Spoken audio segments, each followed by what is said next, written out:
What's going on there, YouTube, and welcome back to another comic book video. Alright guys, so we are going to continue our coverage over one of the craziest storylines that came out of the New 52, which was when Supergirl became a Red Lantern. Now, if you're new to DC Comics and you have no idea what is the New 52, let me explain. So basically, the New 52 was this bright idea that DC had back in 2011, where they were kind of wondering, can new readers actually jump into DC Comics without all the complications of jumping into the middle of a series? Which, of course, new readers actually couldn't. And so what DC did was they created the New 52, a reboot, a way for new readers to actually jump into comics without worrying about past comics. And on top of that, for veteran readers, they no longer had to care so much about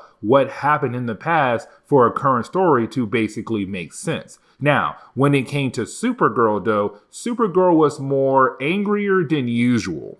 So before the New 52, she did have a few moments where she was angry, but in the New 52, and when it came to a lot of Supergirl fans of the New 52 or just fans of Supergirl, they kept saying she's angrier than usual and this is not okay. Which honestly, it got to the point where it was getting annoying because in her entire run, she's just always angry and making things worse for herself because she's just always angry and always kind of doing things at a short notice without actually thinking things through. Now, with all that being said, though, DC had this bright idea where it said, you know what, because she's always angry, why not make her a Red Lantern? Now, the Red Lanterns is part of the Green Lantern comic book series. Now, when it came to the Green Lanterns, they were the first Lantern Corps, and of course, they represent willpower. But as DC Comics went on, and thanks to Jeff Johns, we had different Lantern Corps pop up. So like, for example, the Sinestro Corps, which is the Yellow Lanterns, which of course represent fear. Then you have blue, indigo, pink, but then you have the Red Lanterns. Now, the Red Lanterns represent rage. And honestly, you had a lot of fans of Green Lantern comics love the Red Lantern because they're just full of rage and basically doing things left and right out of rage. But when it came to the New 52, the Red Lanterns had a lot of things happen to them. And one of those things was you had Guy Gardner join the Red Lanterns. Now, Guy Gardner was a Green Lantern. I think he was actually the second Green Lantern of Earth, but he was a Green Lantern, but he felt like he did not belong with the Green Lanterns. And so he basically left the Green Lanterns and joined the Red Lanterns. Now, that part right there is actually true. But on top of that, you had Hal Jordan actually send Guy Gardner to be a spy for the Red Lanterns. Now, over time, you had Guy Gardner actually being able to control the Red Lanterns and become the actual leader of the Red Lanterns. Well, after he had defeated Atrocitus, and he left to believe that Atrocitus was actually dead.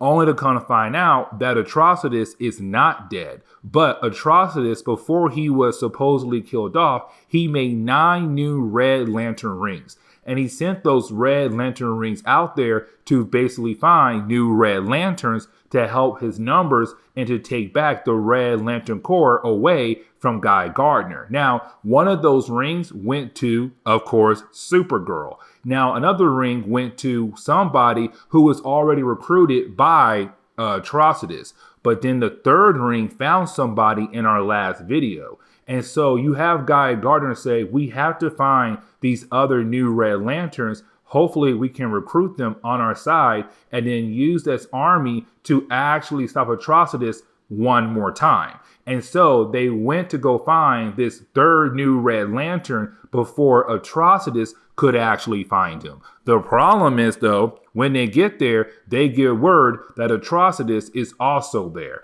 And so now you have both groups who kind of in the civil war in the Red Lantern group trying to recruit this new Red Lantern to their side to basically help them in this civil war. And the question is right now, who will this new Red Lantern join? Guy Gardner and his reinformed Red Lantern group are Atrocitus and his bad guy Red Lantern group? That is the big question before we actually dive into this story. Well, actually, let's go ahead and dive into today's video. But that is your recap for everything you need to know when it comes to the Red Lanterns. Getting into today's storyline, we actually do pick up with Guy Gardner's Red Lantern group arriving to the planet Premine. Now, the planet Premine is actually the home world to the new Red Lantern. Now, when it comes to the new Red Lantern, her name is Shiko, and what made her a Red Lantern was a very interesting storyline, where basically she was the judge of this world. She was the best judge they had in a very long time, and she judged people very fairly. Now, with that being said, though, it all came down to her last case. And what I mean by that is her last case was about the prince of the kingdom of the entire planet. And the thing was, the prince was actually a serial killer who was going around killing people. And of course, he got caught and he was brought to her court. Now, of course, she said because he was a murderer, he needs to go to jail. But the king was not going to allow his son to be thrown in jail.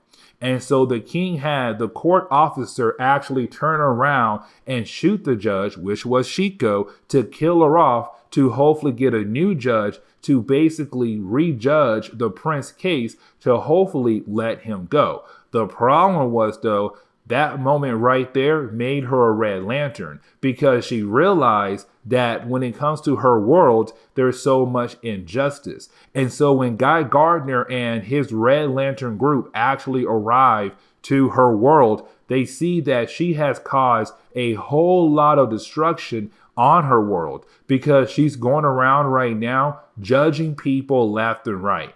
And if they have done anything that's just wrong, she's killing them. But she is causing a lot of damage. Now, because she is a Red Lantern right now, when Guy Gardner and his crew arrive, they do get attacked by the people of the planet Premine because they think, oh my God, more Red Lanterns. They're going to be crazy just like her. And so you have Guy Gardner say, we need to split up, but we cannot attack the people of this home world because if we do, it is just going to cause more problems for us. While you have Guy Gardner and his crew looking for this new Red Lantern, we come to find out that Atrocitus and Dexter is also there on the planet looking for this new Red Lantern. Now remember, technically right now, Atrocitus is the main bad guy of the series, and on top of that, so is Dexter, this cat that is basically a Red Lantern. Either way right now, you do have these two Red Lanterns just going around causing more havoc, but cutting through people left and right to hopefully find this new Red Lantern. And honestly, it is a bloodbath. Like, it is Atrocitus saying, I am not going to be stopped by anything at all until I know I can find that new Red Lantern and recruit this new Red Lantern to our side. And so basically right now, you do have him and Dexter just cutting through people left and right to hopefully find this new Red Lantern. But then we jump over to Queens, New York, where we actually pick up with Siobhan. Now, Siobhan is Silver Banshee. Now, DC did a little bit of reworking the character in the new 52. And what I mean by that is they made her a good guy instead of a bad guy, again, like she was before the new 52 for Superman, but instead a good guy and a close friend of Supergirl. Now, in the earlier parts of Supergirl being a Red Lantern, when Supergirl first got her Red Lantern ring, she could not control her rage and went on a rampage. Now, you did have Silver Banshee try to use her powers to hopefully calm down Supergirl. It did not work. Now, the reason why I'm telling you this is for a very good reason, and let me explain. So, the reason why, because in the earlier parts of Supergirl being a Red Lantern, there was another character known as Blaze. And Blaze is this interdimensional demon that escaped from a place called the Block. And the Block is this facility that's near the core of the Earth. Now, we met Blaze in the early parts of Supergirl being a Red Lantern because when Supergirl fought against Lobo, the new 52 Lobo, Blaze got out. And now Blaze is looking for Supergirl. Supergirl. And so Blaze has stopped by the apartment of Silver Banshee looking for Supergirl. And so now we know that sooner or later, Supergirl is going to fight against Blaze. Getting back over to the planet Permine, we actually do pick up with Supergirl and Blaze. Now, this is where you have Supergirl and Blaze right now being partners and trying to find the new Red Lantern, Shiko. The problem is though, Blaze is unable to actually continue to fly. And the reason why, because in the early parts of Supergirl being a Red Lantern, Blaze was actually captured by Atrocitus, and Atrocitus beat down on her, but let her go to be a warning for Guy Gardner and the rest of his crew. And the thing is though, she has not fully recovered from her injuries. And so with her still being very injured, of course, you have the ring say, hey, you can't fly right now. Like, you are still badly injured. You need to rest. And so you have Supergirl tell her, stay here. I can use my super speed to look around the area at a faster rate to hopefully find this new Red Lantern. And you do have Blaze agree that that will probably be the best idea to hopefully find this new Red Lantern. Now, you do have Supergirl being able to use her super speed to actually find Shiko at a faster rate. The problem is though, when you have Supergirl being able to find Shiko, she sees Shiko actually blowing people heads up. Now, the reason why Shiko is doing that is for a couple of different reasons. The first is that Shiko is right now full of red rage. She's full of rage, just going around on a rampage. But on top of that, though, she's also judging people. And so when she reads your mind and she realizes that you have done something that leads to injustice, she's kind of like, yep, nope, you need to die. And it all ties back into her last case before she was shot and almost died. When it came to that prince who was basically a serial killer, but the king of the world was like, no, I'm not going to allow my son go to jail. And so I'm going to get rid of you to basically let my son go. And so with all that being said, you do have Supergirl realize that she does need to step in to actually stop Shiko before Shiko can kill basically everybody on this entire planet. Now, unfortunately for Supergirl, Supergirl is easily stopped by Shiko. Now, once she is stopped by Shiko, you do have Shiko begin to actually judge Supergirl. And remember what I said earlier. When it comes to Shiko, when she does judge you, she reads your mind. And so you do have Shiko read the mind of Supergirl to basically judge her, to see if she basically is good or bad, to see if she needs to die or she can stay alive. And this was really a quick rundown on the origin of Supergirl. Not the origin, but really a recap of everything we saw so far for Supergirl. And really not everything, but the key points. So like, for example, when Krypton blew up, she lost her home world. When she had to kill off Hell, the man that she fell in love with way too quickly, but she had to kill him off to save the entire universe, or the entire multiverse possibly. But on top of that, she also had to fight against her own cousin Superman because he just does not understand her and all the rage that she is working through. And so you have Shiko say, you know what? I think it's probably best off to go ahead and get rid of you because you're just full of rage and full of violence. Now, here's the thing though. As soon as she decides that, in the memories of Supergirl, you do have the mother of Supergirl, which is Alora Zoel, say, you know what? No, I am going to protect my daughter. And so it seems like somehow in some weird way, the mother of Supergirl, Alora Zor-El, is able to protect Supergirl from being killed off through her mind by being some kind of memory protector being. I have no idea how to explain this. But either way, though, you do have the memory of Alora being able to protect her daughter from Shiko killing off Supergirl.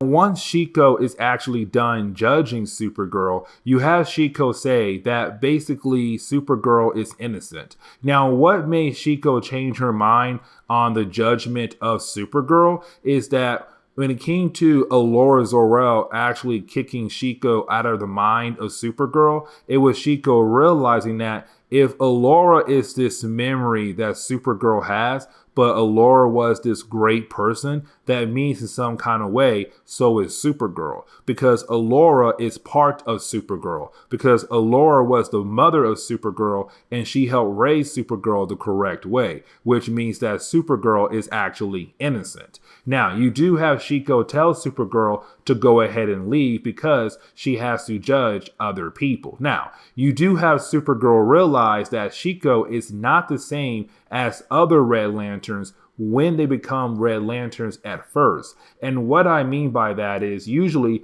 when you first become a Red Lantern, you're full of rage and you go on a rampage until you are stopped, put inside of lake, and then basically you're brought back to your senses. The problem is though, Shiko has never been inside the lake yet, which means that she right now should be full of rage, but also unable to actually complete sentences. Just speak crazy, say crazy words, and be full of rage. But right now, Shiko is full of rage, but she's also in control. And that right there is a very huge difference for Supergirl.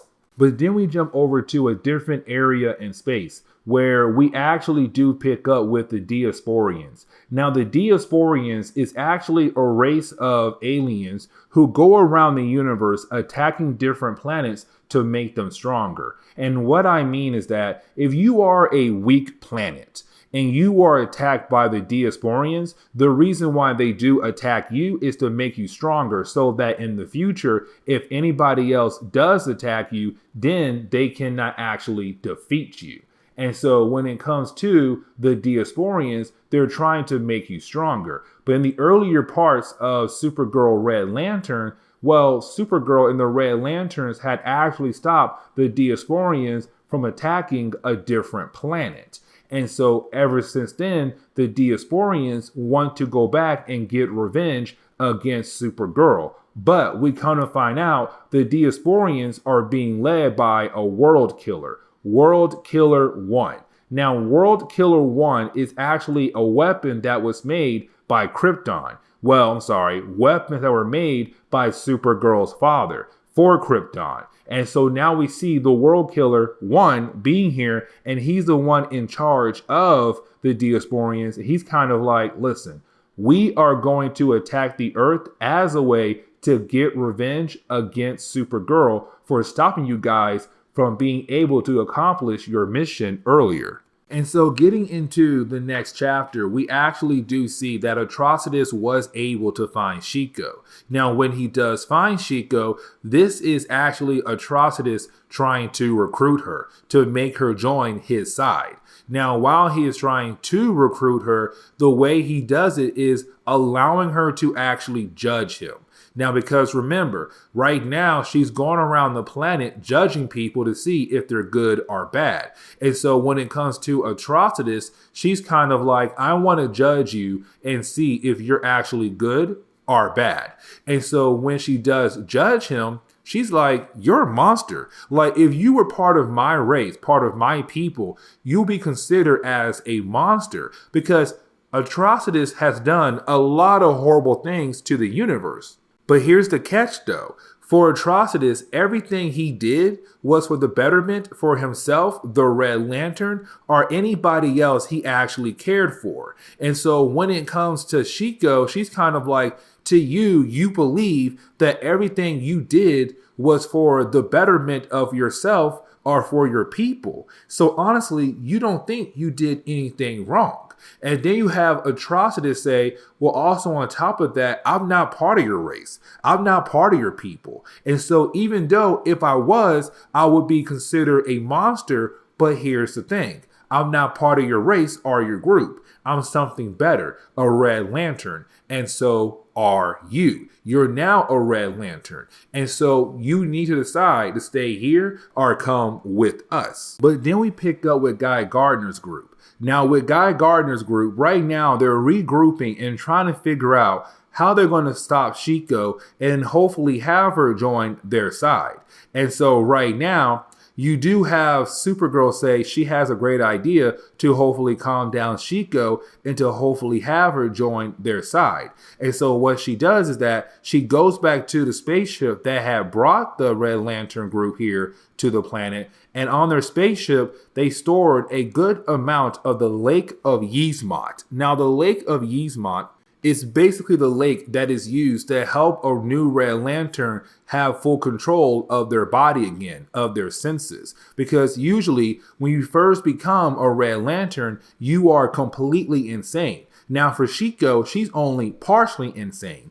And so usually when you're a new Red Lantern, you're dumped in the lake to help you calm down and regain your senses. And so this is Supergirl saying, I'm going to take that amount of the lake we have on our spaceship and just throw it over the entire city to make a rainfall happen, to hopefully have some of the lake fall on top of her as a way to calm her down. Now, as soon as the rest of Guy Gardner's Red Lantern group sees this, they're like, this is a bad idea. What is she doing? She's about to make things a whole lot worse. Now, here's the reason why it was such a bad idea for Supergirl to make a rainfall of the Lake of Yzmot to fall in the area that Chico was at. And the reason why, because basically, when it comes to the Lake of Yzmot, it was something that was also created alongside with Atrocitus when he was making the Red Lanterns. And so because he was around and actually helped make the Lake of Yzmot, but also almost everything about the Red Lanterns, he's able to control the lake with his blood magic. And so with this rainfall that's happening right now, he's able to actually control it and now use it against Guy Gardner's Red Lantern group, but also on the planet as well. And so this is why it was such a bad idea, because now Supergirl just gave Atrocitus a weapon that he can use to cause more problems for Guy Gardner and his group.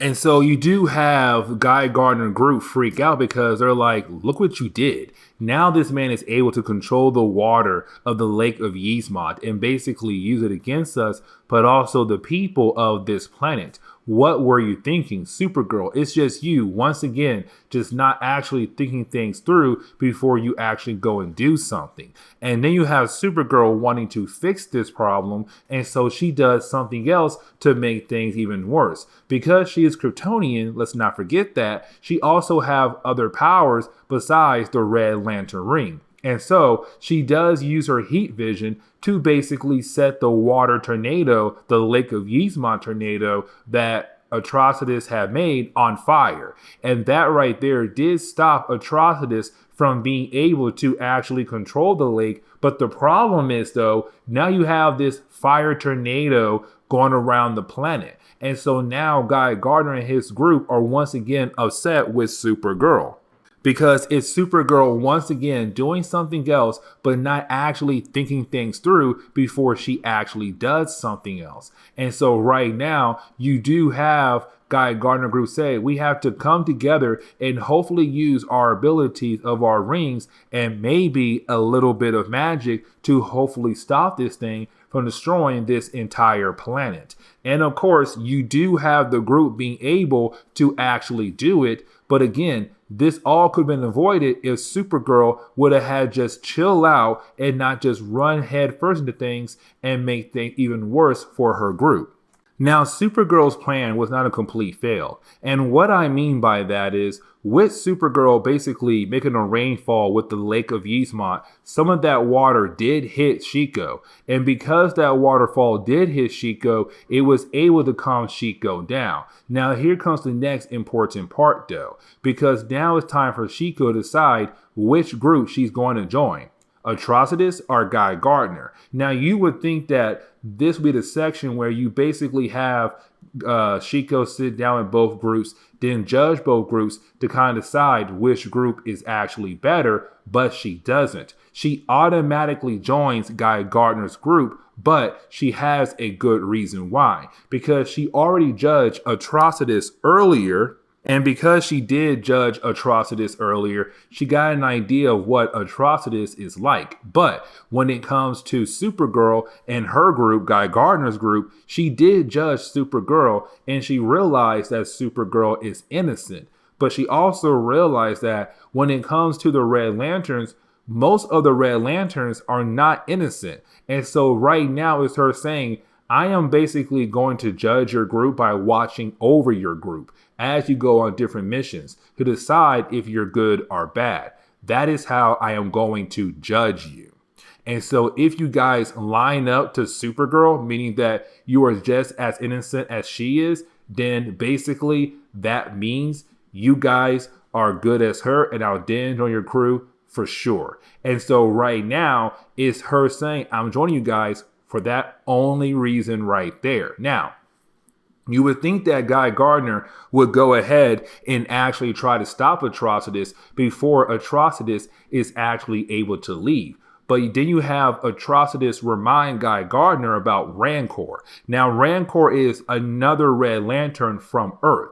But the problem was he was captured, sorry. Proper English here is kind of hard for me sometimes. But he was captured by Atrocitus in an earlier storyline. And so because he was captured by Atrocitus, you have Atrocitus tell Guy Gardner, if you guys don't let me leave, I'm going to tell my new Red Lantern to basically go ahead and kill off Rancor. And so Guy Gardner has no choice but to go ahead and let Atrocitus leave. But now this is Atrocitus saying, we are about to go to war very soon. And when that war happens, I'm going to make sure, Guy Gardner, that you're not just defeated, that you are actually killed off by me. So getting into the final chapter of today's storyline, we actually do pick up with Guy Gardner and his Red Lantern group right now going to the planet that Atrocitus was using as a base. Now, Atrocitus is not there, and this is the perfect time for Guy Gardner and his group to go down there to basically save the life of Rancor. Because remember, Atrocitus is holding on to Rancor. And so this is Guy Gardner's group saying, let's go down there, save our own guy. But if we do run into Atrocitus or anybody who does work for Atrocitus, we can take them down. Here comes the problem though. When they do arrive to the planet and they do get down there, yes, Atrocitus is gone. Yes, they are able to find Rancor. The problem is though, Rancor is back to his first state of being a Red Lantern. And what I mean is that when you become a Red Lantern, usually at first you are full of rage and you're going crazy. And so right now, Rancor has gone back to that state of mind where right now he is completely crazy and he is basically just full of rage. Now, right now he's chained down, but now you have Guy Gardner group wondering what in the world can they do to basically save his life. But then we jump over to Atrocitus. And right now you have Atrocitus at Yzmont. Now Yzmont is actually the main base for Guy Gardner's group. Now with them being gone and being on the other planet that Atrocitus used as his base, it gave Atrocitus time to come to Yzmont and basically begin his plan. And he knew that Guy Gardner's group is going to be busy with Rancor because now Rancor is full of rage again. Either way, though, you have Atrocitus and Daxstar actually see the statues that Guy Gardner has made. And the statues that he had made are just statues of each member of Guy Gardner's group. Where, of course, you have Atrocitus just sick to his stomach to actually see what they have done. And so you have Guy Gardner begin to destroy some of the statues except one, because the one statue of one person is the one person that Atrocitus actually likes. Either way, though, he does destroy the rest of the statues, and you have Atrocitus say, it's time for me to begin my master plan. Now, getting back over to Guy Gardner's group, who's right now trying to figure out what to do with Rancor, they realize that they really cannot release Rancor because Rancor is a very powerful Red Lantern. But on top of that, though, Rancor is still chained down. And luckily for them, with him being chained down, they can kind of sit there and wonder what can they do to actually help him, because if he was not on chains, Rancor would have whooped all their butts. Oh, by the way, you do have Bleach actually release Rancor because Bleach and Rancor had this kind of love for each other. They did like each other, but of course they never actually dated. Either way though, because Rancor saved her life earlier by making sure that she was able to get away from Atrocitus, is her saying we cannot leave him behind, and so it's her saying we have to basically save him. And so she does release him, but the problem is though, like I said earlier, he's a powerful Red Lantern and he's full of rage right now. And so you have Rancor begin the process of actually beating down on every single person who's part of Guy Gardner's group.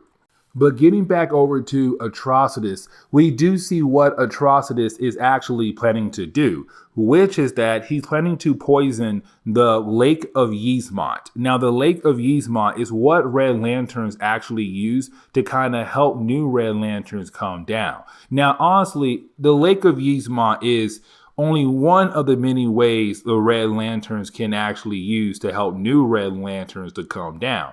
But for right now, it's the main way to help a new Red Lantern to calm down.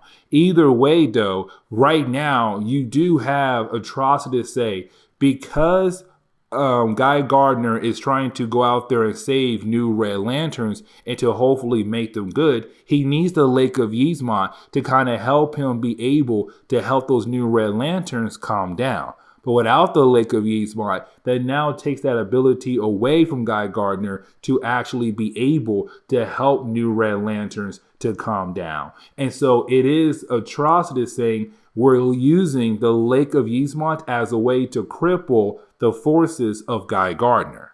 But getting back over to Guy Gardner's group, you do have Guy Gardner's group right now fighting against Rancor still. Now, this is the moment where you have Bleach realize what she's going to have to do to actually help her group stop Rancor. And so what she does is that she does tell another Red Lantern, the one who does control the spaceship they use to kind of fly around the universe, to fire a blast from the spaceship, but only at 60%. Now, even though that blast is only at 60%, it's still going to do some very serious damage to her and Rancor. But she knows it's the only way to actually stop Rancor, because she knows if she's able to somewhat communicate with him to keep him somewhat distracted, then just long enough when the blast comes down, it'll be too late for him to actually move. And that honestly does happen. Now, right after it happens, you do have Guy Gardner and the rest of the group realize